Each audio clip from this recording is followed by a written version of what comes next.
Buildings are an integral part to our history. And when it's gone, it's gone. It was time, trying to figure out how much it was going to take to restore and renovate it.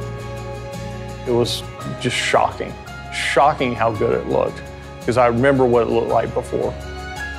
To be a part of a restoration project like this that brings back the magnificence of this building, it's just fantastic. Winston-Salem in the 20s was the largest city in the state of North Carolina. We were king at that time, and tobacco was king at that time. And so we needed a building to bring travel here. This building was very important to the city of Winston-Salem. There were actually 3 train lines that joined, hence this term Union Station. So it was a very exciting place. The upstairs was very grand and beautiful. This building was to set it up that you have now entered the largest city of North Carolina at this time. You've entered a cosmopolitan city. Whether you were in industry or whether you were an adventurer trying to cross country, really the only way to do it was by train.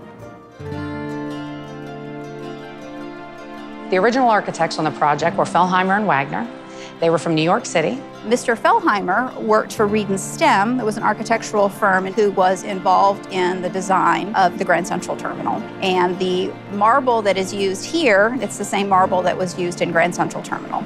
The train stations that they designed on the East Coast primarily had a Beaux-Arts motif similar to this one. Essentially a classical style, but taken on a grand scale. It was made to be that elegant and classic public building. Because there were so many windows, it is one of the most significant features of this building. And to be able to keep them was critical.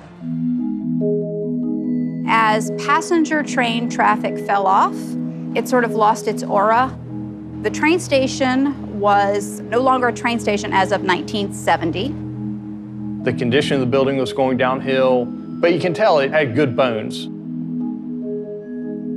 We're very fortunate at Winston-Salem to have a lot of preservation consultants. Really, it was her expertise in help us bring this building back to a modern use in its historic texture. The first thing I do is look for historic drawings because it fills in a lot of gaps. That just gives that space the grandeur that had been lost. It's critical when you're looking at a historic building, if the windows don't need replaced, you don't replace them. So we didn't want to take out the metal window that was there. However, over time, we had lost a lot of the glass that had been there. In most modern glass, it's actually 2 pieces of glass with an airspace in between, which is called an insulated glass panel. It's much thicker than the original glass. Well, that's not going to fit very well back into a historic steel sash that was intended to only have a 1/4-inch piece of glass in it. So instead of doing that, we specified the 1/4-inch glass, and then we specified coming in with a storm, an interior storm, which is a very common historic preservation practice, so that from the exterior you don't see it, but you do get the additional heating and cooling benefits of a second layer of glass and an air space. So we were on task to have all of that put in. But a representative from Pilkington came in to give a presentation on a new product, and I was lucky enough to be in that presentation and decided right then and there that that's what the train station needed, and that was the Spacia glass. Pilkington Spacia is a 1/4-inch thick vacuum insulated glazing unit. So instead of being 1 inch thick with an airspace in between, it's a 1/4-inch thick, and the vacuum space in between is 0.2 millimeters. That's 128ths of an inch. So really, really high performance insulation and a really thin overall profile. I thought we could probably do it within the budget that we already had for the storm windows. Ran a few numbers, and sure enough, we could. So we were able to make that switch and not order any 1/4-inch regular glass, just order the Spacia. So one of the ways to easily identify Pilkington Spacia is 2 inches by 2 inches off of the corner, you're going to see this little black dot. And that's a protection cap where we evacuate out the air. When you first look at it, you see the port. The second time you look at the glass, your eye corrects for it and you don't see it.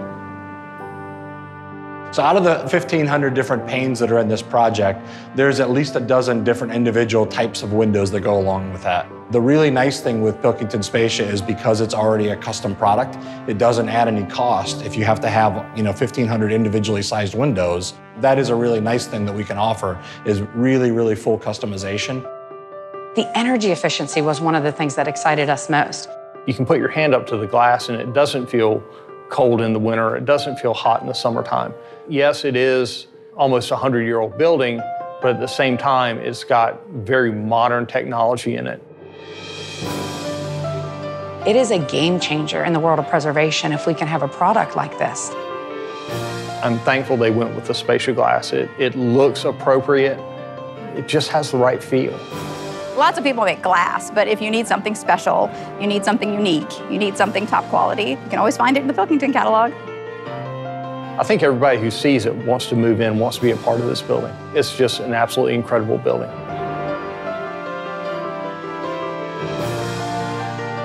I consider the end of this building kind of being a success story for the city of Winston-Salem, and walking into this building now, it gives you something to be proud of in your community. There's hundreds of buildings that are like this. They have the exact same problems. This is a really good solution in dealing with old buildings and dealing with retrofitting existing. How do we help you make improvements from what you have today?